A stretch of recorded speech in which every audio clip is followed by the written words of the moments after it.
দাদা একা একা বসে কি করছো? হ্যাঁ, ওহো কিরণ, আয় ভাই আয় কিরণ, এই চেয়ারটায় বসবি, আয় আয় আয়, গল্প আছে, আয় আয় আয় আয় বসবি, আয়। হ্যাঁ হ্যাঁ, যাই যাই যাই যাই। এ সোনা, জেঠিমা ডাকছে, চলো যাই দেখি।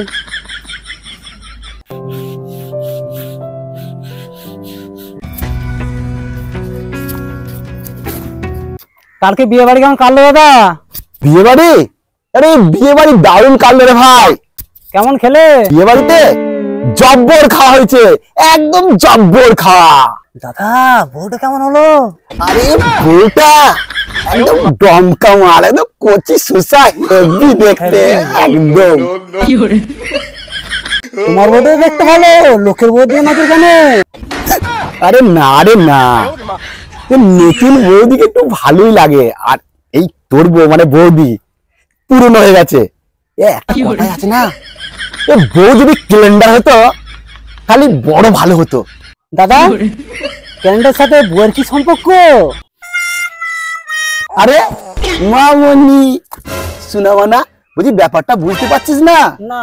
আরে ক্যালেন্ডার তো বছর বছর পাল্টায়, আর ক্যালেন্ডার হলে বউটাকে বছর বছর পাল্টানো যেত, ভালো হতো।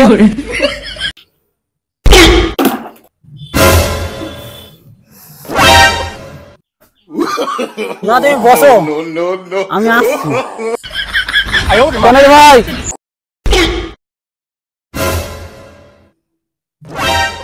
কি বললে? বউ যদি ক্যালেন্ডার হতো তাহলে বছর বছর পাল্টানো যেত না, আর স্বামী যদি আদা হতো না। কি তার মানে? শিলনোড়ায় ফেলে না, ও ছাটি করে ছেটালতাম। শিলনোড়ায় ফেলে না, ও ছাটি করে ছেটালতাম।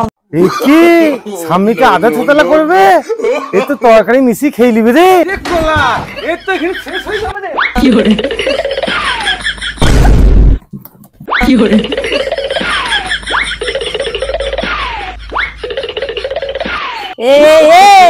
বাঁশ গাছে উঠছিস কোথায়?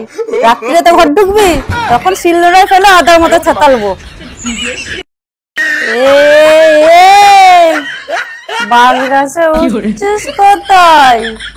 রাত্রিরে তো ঘর ঢুকবি, তখন শিলনোড়ায় ফেলে আদার মতো ছেটালবো।